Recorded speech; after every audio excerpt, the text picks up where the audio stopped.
오늘은 히브리서 11장 20절에서 40절까지 믿음의 인물들에 대한 내용인데요. 좀 내용이 좀 많습니다. 그래서 시간 내에 이렇게 할 수 있는지 모르겠지만 하여튼 한번 그래도 빨리 한번 해보도록 하겠습니다. 일단 저희들이 히브리서 11장 요 오늘 20절에서 40절은요. 구약의 인물들에 대한 그 믿음으로 살았던 삶을 저희들에게 조명해 주고 있습니다. 그래서 이것은 사실 신약 성도들인 저희들에게 하늘의 소망과 인내의 본을 이 땅에서 어떻게 삶으로써 보여줬는가, 이런 실질적인 내용들이고요. 요 인물들은 각기 다른 시대와 상황 속에서 하나님의 약속을 믿고 순종하는 그런 믿음의 유산이라고 볼 수 있죠. 그것을 우리에게 보여주고 있습니다. 저희들이 사실 11장 전체적으로 봤을 때 참 주요한 인물들이 있는데요. 이제 아브라함은 저희가 했죠. 아브라함이야말로 우리의 믿음의 본을 보여주시는 분이죠. 어떤 면입니까? 어디로 인도하실지 모르지만 참 막막해 보였지만 그 믿음으로 떠나는 그러한 그 믿음의 시작점을 저희들에게 보여주고 있죠. 또한 그분은 아브라함은 말씀에 즉각적인 순종을 했다는 사실을 보게 됩니다. 그리고 사라 같은 경우는 처음에는 사실 하나님의 약속을 잘 믿지 못했는데요. 그러나 끝내 그 아브라함과 연합함으로 믿음에 화합함으로써 하나님의 약속을 받아들이게 되는. 그래서 처음에 의심이 있었지만은 우리가 말씀의 마음을 열 때 믿음의 어떤 역사가 나타난다는 그 적용해 보게 됩니다. 그리고 오늘 이제 이삭에 대한 얘기부터 나오죠. 20절 보면 믿음으로 이삭은 장차 오는 일에 대해서 야곱과 에서에게 축복했다, 이런 내용으로 말씀하시는데요. 사실 믿음의 특징은 잘 보이지 않는다는 사실이죠. 보이지 않는데 하나님의 이 장래 약속의 근거에서 이 자신의 아들에게 축복하죠. 이것은 사실은 하나님의 약속에 대한 신뢰를 우리에게 보여줍니다. 그죠? 단점도 있어요, 사실. 사실 이삭은 에서를 좋아했습니다. 육신적으로. 그렇죠? 에서가 사냥을 잘해서 이 아버지가 좋아하는 그 고기를 잘 이렇게 요리해서 줬기 때문에 사실 이제 에서가 또 장자이기도 하고 에서를 좀 좋아했고, 어머니 그 리브가는 사실 야곱을 좋아했죠. 그래서 감정적으로는 에서를 좋아했지만 결국은 그 상황이 어땠든 하나님께서 섭리적으로 야곱에게 장자의 축복을 하게 하셨다는 거. 잘 보이지 않았지만 그리고 이걸 보면 사실 나중에 알았습니다. 나중에 알았는데 축복을 번복하지 않았어요. 이거 참 특이합니다. 분명히 나중에 자신이 잘못 축복했다는 알았지만 이 축복은 하나님과의 신뢰 관계에서 행해진다라는 그런 부분이 있었기 때문에 현실보다는 그 하나님의 말씀을 신뢰하고 순종해야 되는 것이 어떤 건지 저희들 보여주죠. 또한 이삭은 사실은 땅을 실제 소유하지 않았지만 하나님의 약속을 이제 믿고 어떤 미래적으로 이루어질 걸 믿고 그 믿음으로 자신의 후손을 축복했다는 사실. 그래서 우리는 세상의 어떤 보이는 조건보다는 하나님의 약속과 영원한 실체, 하나님의 왕국이죠. 하나님의 나라가 이 땅에 임한 이 관점에서 우리가 이 땅에서 살아갈 때 우리의 믿음을 어떻게 구사해야 될지를 교훈을 받을 수 있습니다. 자, 야곱의 같은 경우는 어떻습니까? 야곱은 여기서 이제 그 에브라임과 므낫세에 대해서 축복하는데, 그가 이제 이렇게 팔을 엇갈리죠. 손을 엇갈리면서 오히려 차자인 둘째인 에브라임이 더 마치 장자처럼 더 큰 축복을 얻을 것을 이제 말씀하잖아요. 그렇죠? 그리고 나중에는 이제 경배하는, 지팡이를 의지해서 경배하는, 그의 이제 인생의 마지막은 하나님께 대한 경배로 마치는 걸 보게 돼요. 그 인생이 참, 자기 자신도 스스로를 참, 난 정말로 고생했다. 참 말할 수 없는 어떤 나는 그 어려움을 통과해 왔다. 그렇지만 마지막에는 사람의 판단이 아닌 하나님의 판단을 믿은 것이죠. 그래서 손을 이렇게 엇갈리면서 하나님의 섭리를 그가 느끼거나 또는 계시를 들었다고 좀 분별이 되죠. 그래서 에브라임을 더 축복하게 되는, 물론 문하세도 축복했지만, 그래서 이걸 봤을 때 우리는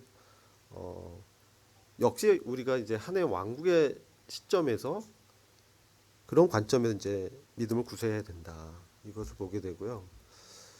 그리고 지팡이를 의지해서 경배했다라 이런 말씀을 하고 있습니다. 이것은 뭐냐면 연약함 가운데 그래도 그의 마음에는 예배가 중심을 하고 있었다.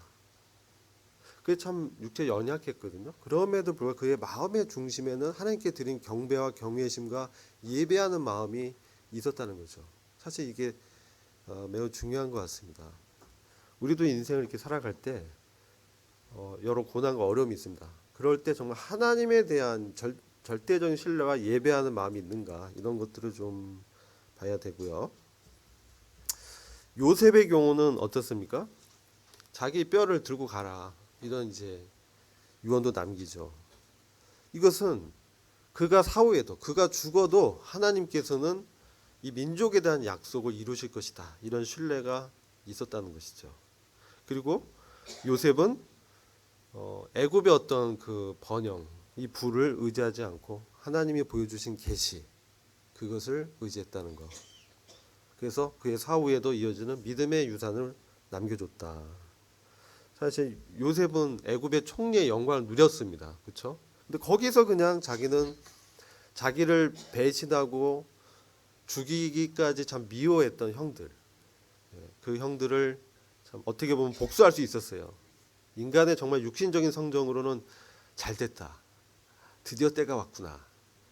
그 형들이 이제 곡식을 구하러 애굽에 왔잖아요. 충분히 그런 마음을 먹을 수 있었는데 그렇지 않았다는 거죠. 오히려 하나님의 경륜을 그가 거기서 더 확신하게 되는, 자신에게 보여준 그 꿈을 하나님이 이루시기 위해서 오랫동안 자기가 이 경험해왔던 이 고통들을 재해석합니다. 인간적인 관점이 아니라 이것은 하나님이 나를 먼저 보내신 것이다. 놀라운 믿음의 고백을 하죠. 이럴 수 없죠. 사실은 자기가 얼마나 고생했어요. 좀 종노릇하고 거기서 얼마나 그가 밑바닥까지 내려가는 삶을 경험했습니다. 감옥에도 갇혔죠. 근데 어떻게 됐습니까? 그가 믿음을 지킨 그것이 오해를 사서 몰려서 마치 죄인처럼 감옥에 갇히지만 거기서 어땠습니까? 하나님의 신비로운 그러한 섭리가 이루어지죠. 그가 감옥에 안 갔다면 결코 경험하지 못했던 그것이 뭡니까? 바로 왕의 그 측근에서 왕을 보좌하는, 오늘날 청와대 무슨 뭐 실장 그쵸, 비서실장 이런 사람들을 만난 거예요. 정말 왕 옆에서 오늘 대통령의 측근에서 보좌하는 그 보좌관들 2명을 만나서 그 꿈을 해석하는 그 지혜를 이렇게 보여주죠. 그게 사실 그가 보디발 장군의 감옥에 없었다면은 그런 만남이 이루어지지 않을 수도 있었을 거예요. 근데 그 믿음을 지켰던, 하나님을 신뢰하고 경외했던 그 요셉이 그의 그 고난의 그 과정에서 연단과 하나님의 섭리를 이제 통과하면서 결국은 총리의 영광을 이제 누리게 되고, 그리고 그 형들이 자기가 꾼 꿈처럼 아버지도 와서 이렇게 자신에게 머리를 조아리는, 하나님이 그것을 이루시는 그것을 그가 보면서 자신의 고난에 대한 하나님의 신적인 해석을 하게 되죠. 이게 저는 믿음의 눈이라고 봅니다. 매우 중요합니다. 우리가 이 땅에 살아갈 때 우리 여기서 얻는 교훈은 뭐겠습니까? 영적인 교훈은 바로 이러한 믿음의 눈, 하나님의 왕국의 관점에서 내가 겪는 어려움을 해석하는 것. 이것이 좀 필요하다고 봅니다. 우린 그런 게 참 부족합니다. 사실은 우린 육신적으로 행하고요. 정말 충동적으로 이제 육신의 일은 현저히 드러납니다. 이것은 그냥 드러나는 거예요. 내 안에 들어가 있는 진짜 본성적으로 쏟아져 나오는 겁니다. 이제 성령의 열매는요, 그게 막 쏟아져 나오진 않고 우리 안에서 그것이 주님과의 관계 속에서 우리가 자라가면서 그것이 점점 열매가 이렇게 맺혀지는 과정이 좀 더 시간이 걸리고 과정이 필요합니다. 요셉은 그것을 경험했다는 것이죠. 절대자된 신뢰. 그래서 반드시 하나님의 약속을 성취하는 분이시구나. 그러면서 맞아, 내 뼈를 가나안에 옮겨달라. 즉 그것은 그의 민족이 결국 하나님의 그 능력의 구속의 그 힘으로 결국 애굽을 벗어나서 하나님의 약속의 땅을 들어가리라는 그 먼 미래의 그 하나님의 약속을 바라봤다는 것이죠. 이런 것을 이제 우리가 보게 되고요. 이제 오늘의 이제 좀 모세는 좀 여러 구절에 걸쳐서 말씀하고 있습니다. 뭐 저희들이 잘 아는 내용입니다. 사실 이제 이따 문제 풀이 때 우리 박주환 형제님께서 잘 정리해 주실 거기 때문에 저는 어떤 요지와 중요한 포인트 위주로 말씀을 드리는 겁니다. 시간 관계상 성경 구절을 읽을 수가 없습니다. 이왕 우리가 구약의 스토리는 다 알기 때문에 그 관점에서 시간 절약 차원에서 그렇게 하겠습니다. 자, 모세는 어떻습니까? 애굽의 왕자였죠. 이스라엘 해방의 지도자였습니다. 그는 이제 출생부터 참 어려움이 있었죠. 그렇죠? 그 아이들 남자아이 막 죽이려고 했잖아요. 근데 그 부모가 그 아이를 보고 숨기면서 믿음을 구사하는 이게 섭리적이었어요. 정말 이거 어려운데 정말 이러다간 자기들이 발각되면 어떻게 돼요? 죽음에 처할 수도 있는 그 위기 가운데 숨기게 되는 그것도 믿음으로 해석을 합니다. 그래서 그가 결국은 바로 공주의 아들로 양자로 이방이 되는 건 사실. 그래서 왕자로 크죠. 근데 묘하게도 그를 이제 유모 역할을 하면서 어렸을 때 그를 키워준 사람이 누구였어요? 어머니가. 그죠? 이런 경우가 있을까요? 참. 그 영화나 보면 막 그 미리암 그 누나가 막 뛰어가면서 이제 그 유모가 있다라고 하면서 진짜 실제 엄마를 만나게 해주는. 그러면서 거기서 그 이스라엘의 어떤 하나님에 대한 그런 구전들을 이렇게 들으면서 성장했어요. 그러니까 자기는 어떻습니까? 결국은 자기 이스라엘 유대인이라는 걸 아는 거죠. 어떻습니까? 그러면 자, 이 애굽을 어떻게 할까요? 여기서 우리 해방해야 된다. 나를 이제 이런 왕자까지 나가 됐어? 이건 보통 어떤 섭리가 아니잖아요. 뭔가 어떤 그대로 잘해가지고 나중에 바로 왕이 되면 어떻습니까? 정권을 휘두를 수 있는.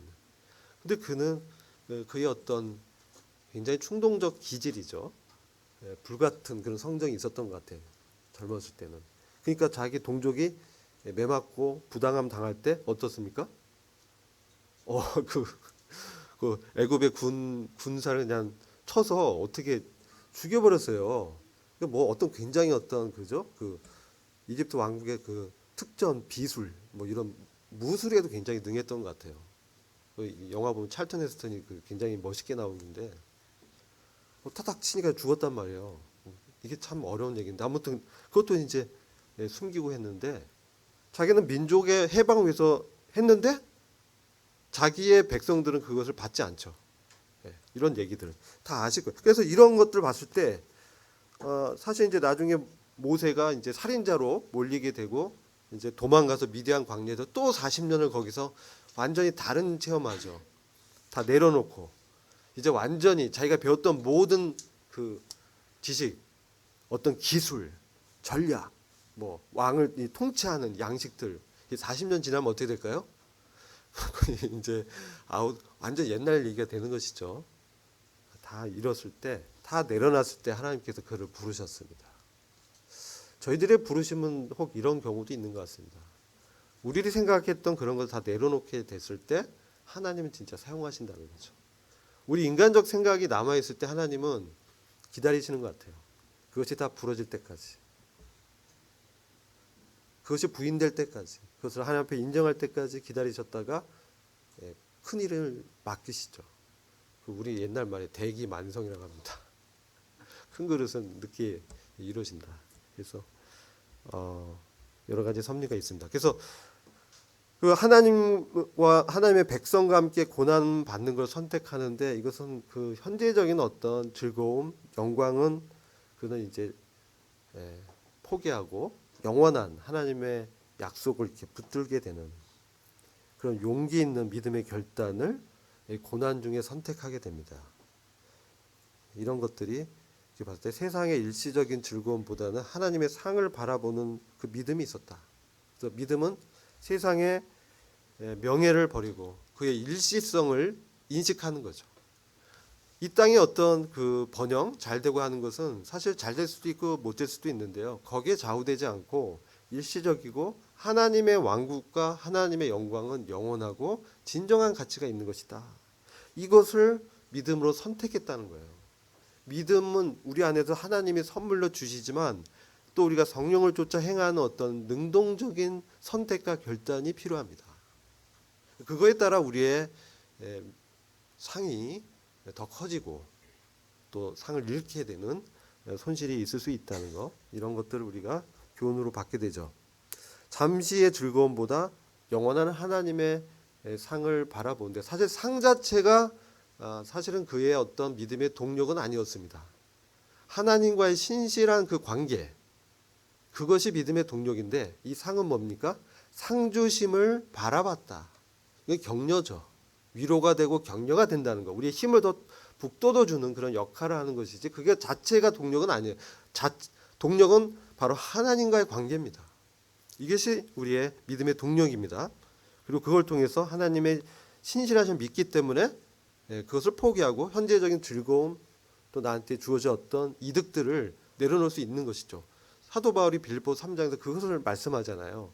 그리스도 아는 그 지식이 참으로 놀랍기 때문에 자기가 자기 유리한 것들, 신분적인 거, 그리고 그 어떤 자기의 문화적 배경들, 이 장래가 촉망받던 그러한 이스라엘의 지도자가 될 수 있는 그러한 모든 배경을 배설물로 여기고, 처음에 자기의 이득이 되는 것을 배설물로 여기지만 나중에 모든 것을 내려놓게 됩니다. 점점 이렇게 믿음의 영역이 확장돼 가서 결국은 인생을 전적으로 하나님께 이렇게 드리는 데까지 나가게 되죠. 그래서 이런 어떤 모세를 이렇게 보게 되면 그런 것을 이제 좀 저희가 신약 성도의 삶과 연결시킬 수 있고, 기생 라합 얘기를 합니다. 여호수아 2장에 나오는데요. 참 이 사회적 신분은 진짜 낮은 계층이었어요. 이 기생이라고 표현하면 이게 뭐 다른 성경은 뭐 창녀라고 또 표현을 합니다. 얼마나 그 멸시와 천대, 도덕적인 결함이 있는 그러한 상태였는데요. 하나님의 거룩한 백성, 또 하나님에 대한 그 기대감과 경외감이 있었습니다. 그래서 하나님 백성에 속하면서 사실 자기가 발각되면 어떻게 됩니까? 거기서 이제 정말 배신자로 사용당할 수 있는데, 그것을 믿음으로 전환시키면서 인생을 걸게 되죠. 그래서 그 정탐꾼들을 숨겨주고, 그렇죠? 그리고 그걸 통해서 가족이 이제 구원을 받게 되는. 그래서 믿음은요, 우리의 출신이나 과거 이런 것이 중요하지 않고요, 현재적으로 하나님과 관계 속에서 결단을 내리는, 그것이 우리의 미래를, 영원을 좌우한다는 것, 이것을 보게 됩니다. 만일 이제 라합이 그렇게 하지 않았다면은 하나님께서 어찌 됐든 하나님의 그 사람들 2명은 지켜주고, 라합도 이제 사실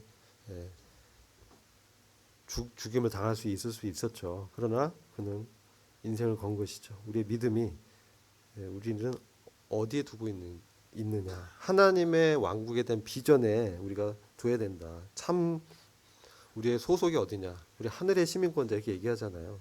그렇게 정말 믿음을 구사해야 된다는 것이죠. 그 다음에 여러 인물, 기드온, 바락, 삼손, 입다, 뭐 이런 인물도 있습니다. 이 믿음의 특징들이 있죠. 이들은요 다 완전하지 못했습니다. 연약함이 있었어요. 그런 것들 우리가 사사기 보면 다 알 수 있습니다. 연약한 자들을 하나님이 부르셔서 그들이 순종을 통해서 또 용기를 내기도 하고 또 하나님의 약속을 확신하는, 뭐 기도는 그런 양털을 통해서 확신하는 과정이 있잖아요. 바락도 그 여인이 있죠. 드보라. 탁월한 여선지자를 통해서 이제 하나님의 뜻을 분별하고 나가는 과정. 삼손도 있죠. 들릴라한테 육체의 어떤 정욕에 이제 자기 눈까지 잃게 됐지만 결과적으로 살아생전보다 그가 죽을 때 더 많은 대적을 죽이는 그러한 이제 믿음의 사람으로 기록이 되죠. 실패자가 아니었어요. 입다도 그렇죠. 승리했지만 그 잘못된 서원을 통해서 신중하지 못한 판단을 함으로써 이렇게 되는. 그래서 이걸 통해서 우리는 하나님은 연약한 자를 들어서 사용하신다. 이것을 우리는 봐야 됩니다. 우리의 연약이 문제가 아니죠.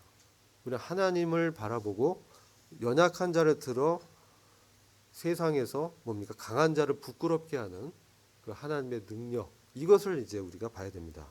그래서 믿음은 뭡니까? 인간의 능력이 아닌 하나님의 임재에 반응하는 게 믿음이에요, 사실은. 그래서 이런 사람들의 사례들을 이렇게 그들의 어떤 결점과 연약을 그대로 다 노출시키죠. 하나님 부르심에 순종할 때 하나님의 임재 가운데 하나님의 방편이 되면서 뭐 하나님의 도구가 된다, 뭐 이렇게 얘기하죠. 그렇게 이제 믿음의 삶을 살았다. 다윗, 사무엘 또 선지자들이 있습니다. 이들은 어떤 통치자의 레벨에 올라가는, 그래서 나라를 이제 통치하면서 어려움 속에서 하나님의 뜻을 따라 사는 것을 이제 보여주죠. 다윗은 사실 보면 인생이 드라마틱합니다. 그가 이제 그 어린 시절에 기름 부음을 받고 골리앗이라는 그 진짜 큰 그 거인 같은 대적의 장수를 죽이면서 사울의 어떤 눈에 이렇게 들어오면서 그가 이제 사울 밑에서 그의 어떤 그 하나님이 함께함을 통한 전쟁의 승리들을 이렇게 가져왔지만 그가 나중에 사울로부터 어떻게 됩니까? 죽임을 당할 뻔한 위기를 여러 번 겪으면서 도망쳐 나오죠. 그 모든 과정. 그리고 그가 이제 사실 이제 정말 씻을 수 없는 치욕적인 어떤 범죄함과 실패. 그래서 뭐 그 마태복음 1장 보면 그의 아내가 아니에요. 그냥 다윗의 처 뭐 밧세바가 아니고 다윗은 우리아의 아내 밧세바에게서 솔로몬을 얻었다, 이렇게 기록돼 있어요. 하나님은 밧세바를 그냥 우리아의 아내로 보셨던 것이죠. 그가 이제 우리아를 죽이기까지 하면서 자기 죄를 은폐하고 그 적군의 손에 이제 맞아 죽게 하는, 정말 그 하나님 앞에서 용납할 수 없는 죄를 졌지만 하나님이 그를 또 용서하십니다. 그런데 그런 자를 통해서 하나님의 나라를 이렇게 일궈 나가시는 하나님이 얼마나 위대하십니까? 사실 우리는 이 인물들에 매몰되면 안 되고요. 그 인물들의 삶에서 하나님이 어떻게 은혜를 베푸시고 그들을 구원하시고 그 위기 가운데서 하나님이 어떤 방편으로 이스라엘 민족을 해방시키는지, 이것에 초점을 맞춰야 되는 것이죠. 사무엘 정말 모험적인 이제 사람이었지만 사무엘도 사실 단점이 있었어요. 그 자식들은 그렇지 못했어요. 그래서 사무엘도 하나님은 그를 통해서 나라를 다스린 초석을 세우고 많은 선지자들이 있었습니다. 그리고 이제 이름 없는 성도들이 있어요. 무명의 성도들. 나머지는 이제 이름이 없어요. 그냥 그들이 겪었던 고난들이 있었습니다.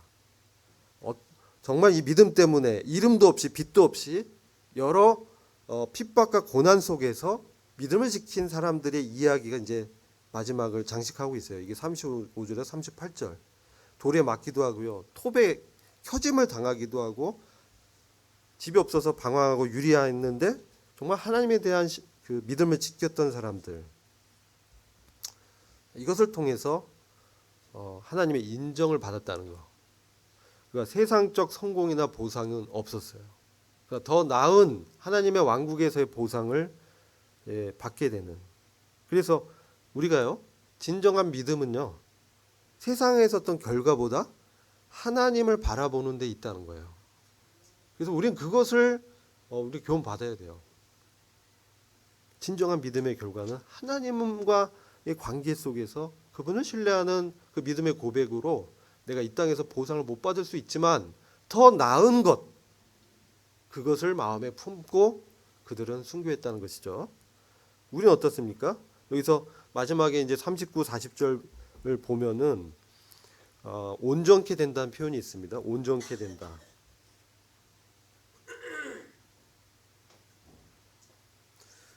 구약 성도들이 이런 믿음의 길을 살아왔는데 신약 성도를 통해서 우리를 통해서 더 온전케 된다. 이건 참 여러 가지 분별이 있습니다. 사실 있고 해석에 어려움이 있는데요. 그렇지만 이제 하나님의 경륜적인 차원에서 좀 저는 이렇게 생각이 됐습니다.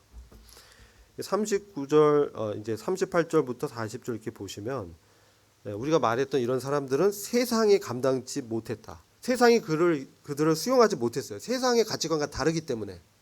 우리도 마찬가지입니다. 우리가 믿음으로 산다는 것은 보이지 않는 하나님에 대한 절대적인 의지와 의존적인 삶을 사는 것이죠. 그러면서 현재적인 삶에서 하나님의 임재를 의식하는 것. 우리가 그리스도 안에서 그분의 죽음과 부활에 연합했다는 믿음의 어떤 실제를 우리가 계속 연습을 하는 것이죠. 경건의 어떤 연습, 훈련이라고 합니다. 그럼 우리도 역시 세상에 있지만 하나님께 소유된 자들이고 그리스도 예수의 사람들이고 그들은 어떻습니까? 우리의 정과 욕심을 십자가에 못 박았다 이렇게 표현하죠.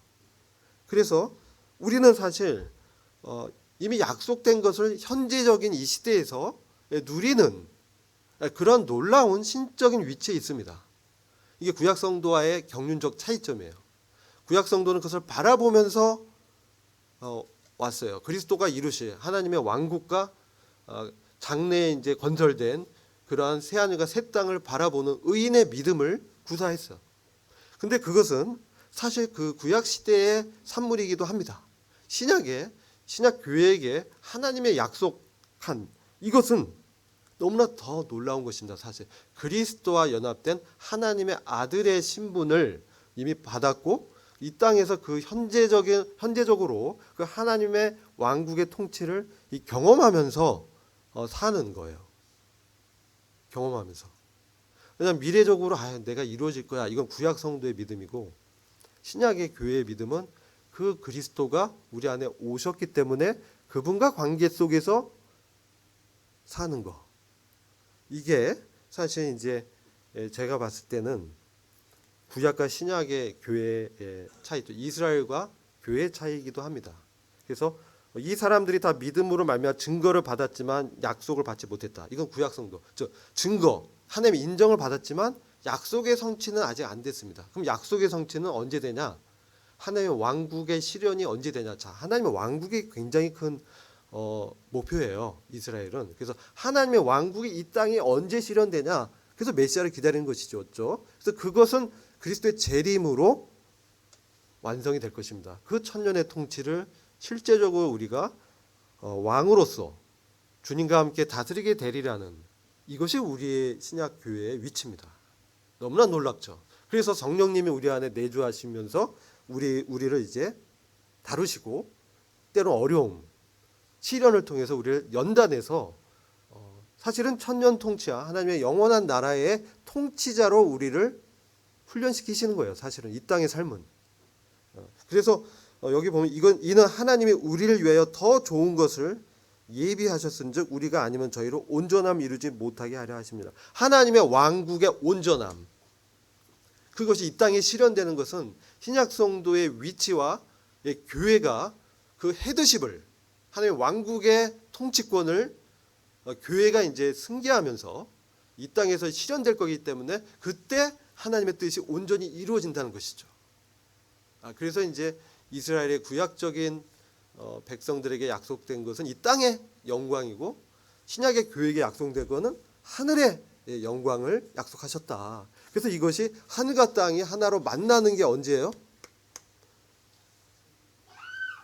바로 천년 통치 이후에 새하늘과 새 땅 거룩한 성이 내려오면서 바로 하늘의 하나님의 통치가 이 땅에 완전하게 임재하게 되는 것. 천년 왕국도 사실은 이 새하늘과 새 땅의 부속적인 시대예요. 사실은 연습 기간이에요. 사실은 그렇게 우리가 볼 수 있겠습니다.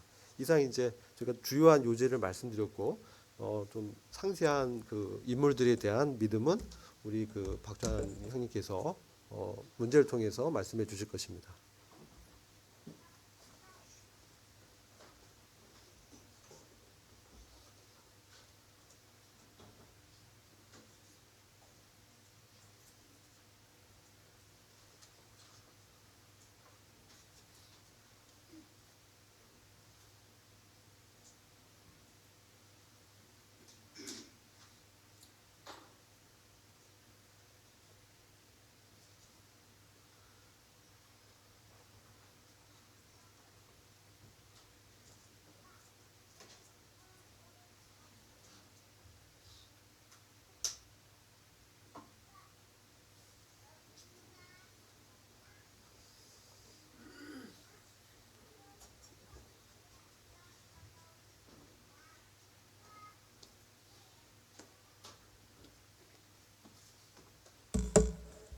반갑습니다. 노트북을 새로 하나 말해가지고 근데 아직 이게 연결되는 걸 잘 몰라가지고 우리 공희민 형제 도움을 많이 받고 있습니다. 오늘 12과 문제풀이를 시작하겠습니다. 아래 첫 번째, 아래 선진들의 믿음으로 행한 것은 무엇이며 그 결과는 무엇인가? 아까 우리 박 형님께서 잘 설명했는데 믿음으로 이삭은 장차 있을 일에 대해 야곱과 에서에게 축복했습니다. 이제 우리가 이삭에 대해서 잘 알죠. 이삭은 항상 수동적인 사람이었습니다. 또 양보를 많이 하는 사람이었어요. 그래서 이 사람이 좀 어떤 주도적인 그런 일을 한 게 아니고 항상 좀 양보하고 수동적인 그런 사람이었는데 문제는 뭐냐면 여기서 장차 있을 일에 대해서 야곱과 에서에게 축복했다 했는데 실제로는 그 이삭의 축복은 보면 누굴 축복했습니까? 야곱을 에서를 축복한다고 하면서 간주하고 축복했는데 실제로는 뭐 야곱이었거든요. 그러면 어떻게 보면 이 믿음으로 이 축복했다고 볼 수 없는데 그런데 이 성경은 이삭이 뭐냐면 믿음의 선진들로 우리가 보여주고 있거든요. 그래서 이삭은 하나님의 언약에 대해서는 그 확실한 믿음을 가지고 있었다 이렇게 보고 있습니다. 중요한 것은 뭐냐면 그가 나중에는 자기가 예서를 축복한 게 아니고 야곱을 축복한 것을 알았어요. 실제로 자기는 뭐냐면 예서를 축복했거든요. 그런데 그가 축복을 번복하지 않았어요. 번복하지 않는 것은 뭐냐면 그게 하나님에 대한 확실한 믿음이 있었기 때문에 언약에 대한 확신. 언약은 뭐냐면 네 자손을 통해서 축복을 이스라엘 축복을 할 것이라 했기 때문에 축복을 번복하지 않았다. 그게 축복을 번복하지 않는 것이 최고의 믿음이었다 이렇게 말하고 있습니다. 그래서 축복을 번복하지 않았기 때문에 그 약속은 그의 축복은 야곱의 후손들 이스라엘의 미래를 결정지었다 이렇게 말하고 있습니다. 육신의 소욕이나 사람의 뜻보다 하나님의 뜻에 우선을 두는 것이 믿음이라는 것을 보여주고 있습니다. 두 번째, 야곱의 믿음에 대해서도 한번 생각해 보겠습니다. 아까 말씀드렸습니다만 보통 장자에게 우선을 축복하고 차남에게는 차남의 축복을 주는데 야곱은 데리고 왔을 때 요셉은 뭐냐면 야곱의 축복을 받도록 므낫세를 야곱의 오른쪽에 또 에브라임은 왼쪽에 세웠습니다. 그런데 야곱은 손을 아까 엇갈려 가지고 오른손을 에브라임 손에 얹고 왼손을 므낫세 얹어가지고 차남의 축복을 했던 걸 볼 수 있습니다. 그래서 요셉은 야곱이 이 손을 엇바꾸어서 얻는 것을 보고 기뻐하지 않아서 고쳐주려고 했습니다. 그때 뭐냐면 그는 야곱도 이걸 알고 야곱이 잘못한 게 아니고 나도 안다. 내 아들은 나도 안다 하면서 자기가 뭐냐면 므낫세보다 에브라임을 축복한 것은 의도적인 축복이다 하는 것을 보여주고 있습니다. 그래서 그가 왜 에브라임에게 장자의 축복을 빌었는지는 성경에서 말해주고 있지 않습니다. 그러나 그 에브라임에게 장자의 축복을 주라는 하나님의 지시를 받았음이 아마 틀림이 없을 것 같습니다. 그래서 이스라엘 백성 사이에서 축복을 빌 일이 있을 때 하나님께서 에브라임 같이 축복해 주고 므낫세 같이 축복해 주길 바란다. 그래서 항상 에브라임을 먼저 내세운 걸 볼 수 있습니다. 그 다음에 야곱은 뭐냐면 아까 여기서 두 가지 경우를 볼 수 있는데 하나님은 은혜 베푸실 자를 자기가 선택한다. 선택의 주권을 갖고 계신다는 것을 보여주고 있습니다. 내가 긍휼히 여길 자를 긍휼히 여기고 불쌍히 여길 자를 불쌍히 여기리라 이렇게 말씀하고 있습니다.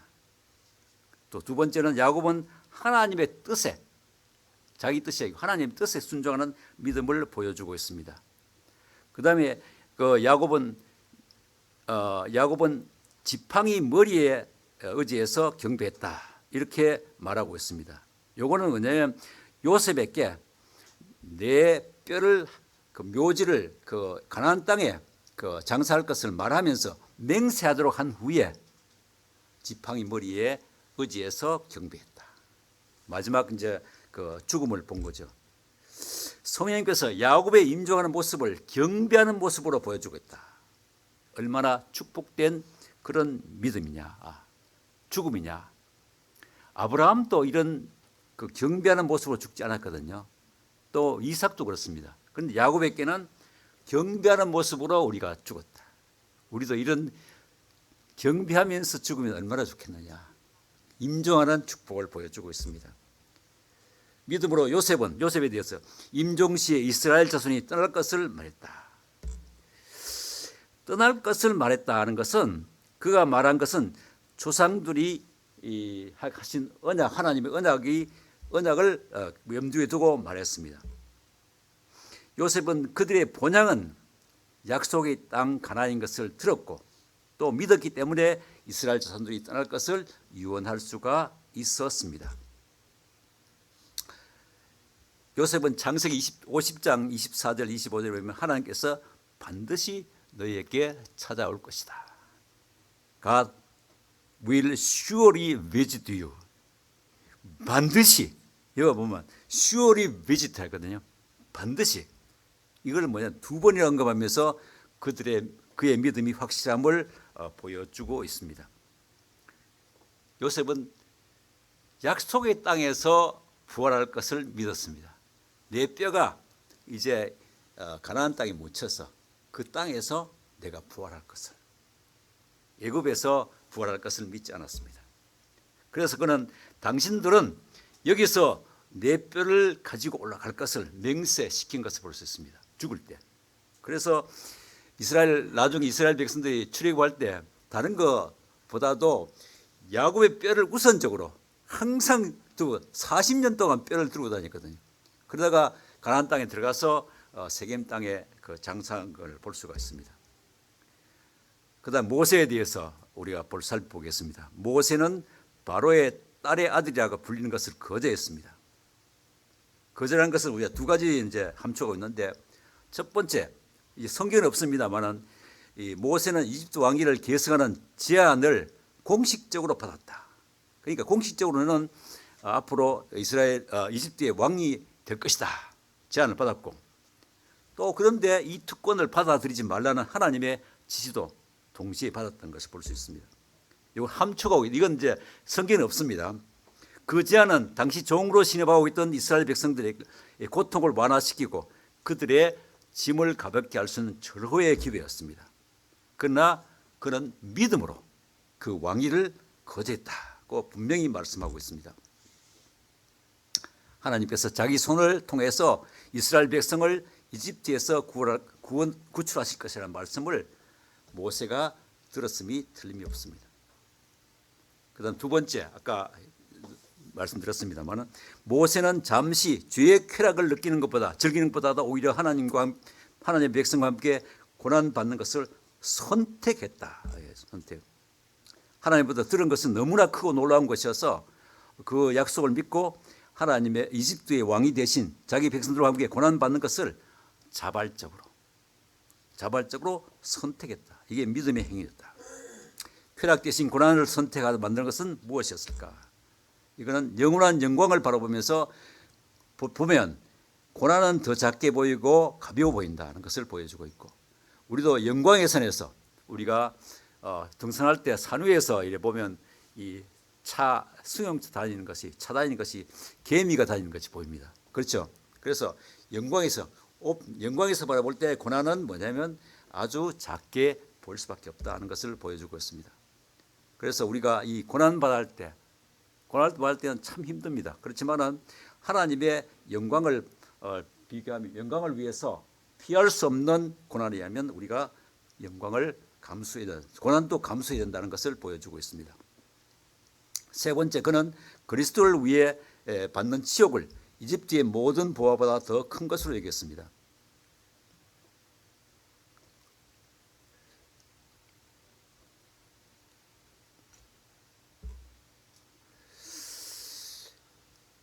이 놀라운 선택을 하더라는 것은 무엇이냐? 이것도 뭐냐면 모세의 믿음이다.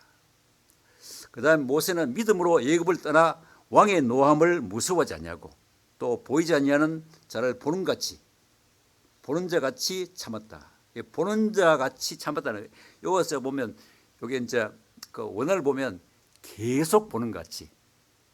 그러니까 하나님을 뭐냐면 계속 이 모세는 보고 있었어요. 그래서 뭐냐면 그 왕의 노함을 무서워하지 않고 참았다. 하나님을 보니까 뭐냐면 이 모든 것을 우리가 참을 수가 있었다는 것을 보여주고 있습니다. 성남 바로가 강력한 군대를 거느리고 그들을 추격할 때도 그는 두려워하지 않았고 오히려 하나님을 바라보면서 하나님의 보호하심을 확신했다. 그래서 그런 백성들께 너희는 두려워하지 말고 가만히 있어서 야훼께서 오늘 너희를 위하여 행하시는 구원을 보라, 이렇게 확신을 차서 말할 수가 있었습니다. 모세가 그처럼 확신을 차서 말할 수 있는 건 비결이 무엇이냐? 바로 뭐냐면 모세의 믿음이다 하는 것을 보여주고 있습니다. 그 다음 다섯 번째는 믿음으로 그는 유월절과 피 뿌리는 것을 지켰으니 이것은 처음 난 것을 멸망시키시는 자가 그들을 건드리지 못하게 하렵니다. 당시의 상황을 우리가 묵상해 보면 참 이 모세 행동은 우리가 세상적인 우리 생각과는 상반되는 그런 행동을 했고, 하나님을 믿는 믿음에서 나온 행동을 했다는 것을 알 수가 있습니다. 이 바로가 모세에게 나를 떠나가고 스스로 삼가 다시 내 얼굴을 보지 말라, 네가 내 얼굴을 보려는 날은 반드시 죽으리라고 이런 위협을 했습니다. 그런 상황에서 모세는 어린 양을 잡아 피를 뿌리고 그 고기를 구워서 무교병과 쓴나물과 함께 먹으라는 하나님의 명령을 들었습니다. 그 밤에 떠나야 한다면 떠날 준비를 해야 될 거 아닙니까? 그런데 유월절 예식을 행하는 것은 어리석은 일로 보일 수도 있었습니다. 여기에 이제 모세의 위대한 믿음이 드러났어요. 믿음으로 모세는 그래서 승리를 거둘 수가 있었습니다. 그래서 피 뿌리는 그 규례는 지켜졌고 이스라엘 처음 난 것은 안전하게 보호되었으나 이집트에 처음 난 것은 모든 것은 죽임을 당했습니다. 이 모든 것은 믿음의 순종을 기초로 한 것이었습니다. 그 다음 이제 이스라엘 백성에 대한 얘기 나오고 있습니다. 그들이라는 믿음으로 그들은 홍해를 육지같이 건넜으나 애굽 사람들은 이것을 시험하다가 빠져 죽었으며 믿음으로 7일 동안 여리고를 도니 성이 무너졌다고 말하고 있습니다. 이스라엘 백성들은 믿음으로 이집트를 떠났고 믿음으로 홍해를 건넜고 이제 믿음으로 가나안 땅 여리고성을 무너뜨리려고 하였습니다. 하나님께서는 특이한 방법으로 사람으로 생각할 수 없는 거죠. 그 방법 앞에 이제 나팔 부는 군악대가 나가고, 그 다음에 지상들이 나가고, 그 다음에 그 본진들이 나가고, 이 우리 상상할 수 없는 방법으로 여리고성을 무너뜨린 걸 우리가 알고 있습니다. 그 다음에 라합 아까 얘기했습니다. 그죠? 네. 라합은 이제 두 가지 이제 보상을 받았습니다. 하나는 그녀와 가족이 구원받는 것이고, 또 다른 하나는 큰 것은 뭐냐면 그리스도의 족보에 그 자기 이름이 올라가는 그 영광을 받았다는 것을 볼 수가 있습니다. 그 다음에 기드온 등 대표적인 믿음의 인물들이 나오고 있습니다. 아까 이 사람들은 우리가 상세히 하려고 하면 시간이 소모되기 때문에 넘어가고, 그 다음에 사자의 입을 막은 사건 우리 알죠. 이건 다니엘을 우리가 알고 있습니다. 참 이건 믿음의 사람이었던 것을 볼 수가 있습니다. 그들이 다니엘을 굴에서 올린 적, 그의 몸이 조금도 상하지 아니하였으니 이는 그가 다니엘이 자기 하나님을 믿었기 때문이었다. 자기 믿었기 때문에 그러한 사자의 입에서 구출을 받았다. 이런 사람은 세상이 감당치 못했다고 말하고 있습니다. 이 말은 뭐냐면 세상은 이런 사람이 그들의 소속이 되는 것이 부적합하다. 또 거꾸로 말하면 세상은 이런 사람들에게 적합하지 않았다.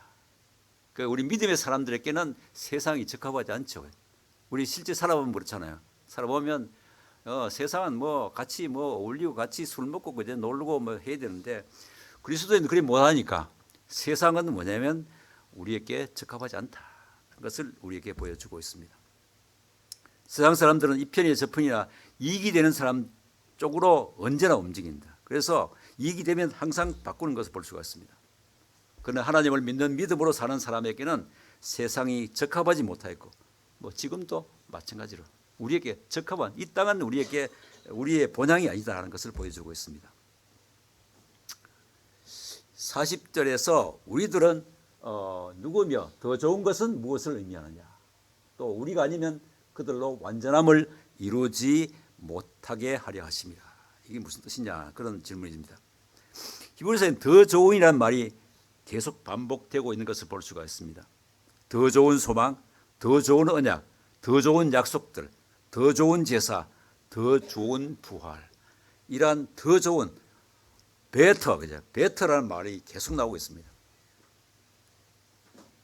여기서 이제 더 좋은 것은 히브리서 8장 9장에서는 계속 설명한 것이 뭐냐면 새 언약에 대해서 생각해 했습니다. 그래서 앞에 것을 생각해 보면 새 언약, 더 좋은 것은 새 언약이라고 우리가 생각할 수도 있고, 또 예수님께서 오셔서 새 언약의 시대를 여신 것을 말씀해 주고 있다, 이렇게 볼 수도 있습니다. 또 더 미래를 보면 더 좋은 것은 우리가 천년왕국이라고 볼 수도 있습니다. 따라서 신약의 성도는 구약의 성도보다 더 좋은 특권을 누리고 있습니다. 이 온전함이었는데, 온전함의 뜻이 무엇인가? 이게 이제 우리 번역에 보면 우리 현재 언어로는 온전함보다는 완전함이 퍼펙션이거든. 퍼펙션. 구약에는 이제 퍼펙션이 많이 나옵니다. 우리가 그 히브리서 9장 10장 14절 보면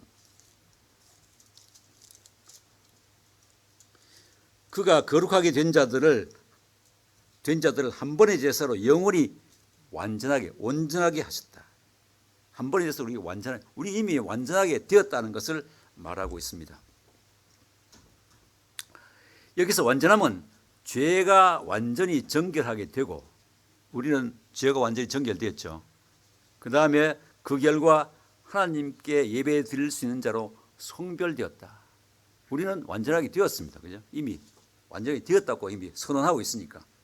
물론 우리가 뭐 육신적으로 부족한 점이 많지만은 신분적으로는, 이건 신분적으로는 완전하게 되었다. 하나님께서 완전하다고 보기 때문에 우리는 완전한 사람이 되었습니다. 이와에서 얻은 교훈은 무엇인가? 야곱, 이삭, 야곱, 요셉 등 믿음의 선진들은 인생길을 다 마치고 죽을 때의 모습이 믿음이 본이 되었다.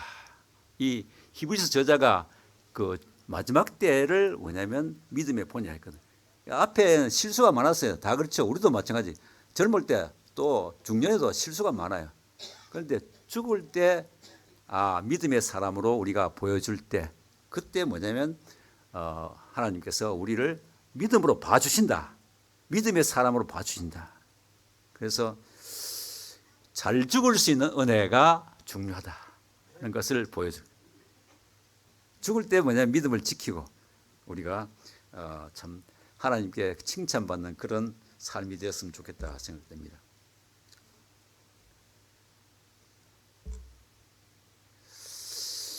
그래서 우리도 믿음이 있다면 현재의 고난은 아무것도 아니라고 생각하고,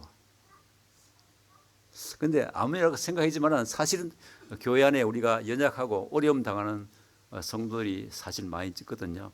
우리가 참 위로해주고 격려해주고 그건 우리가 할 일이라, 그죠?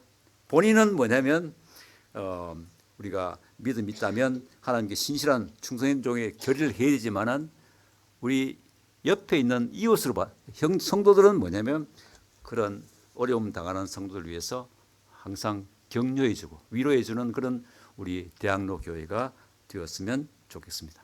이상입니다. 기도하고 마치겠습니다.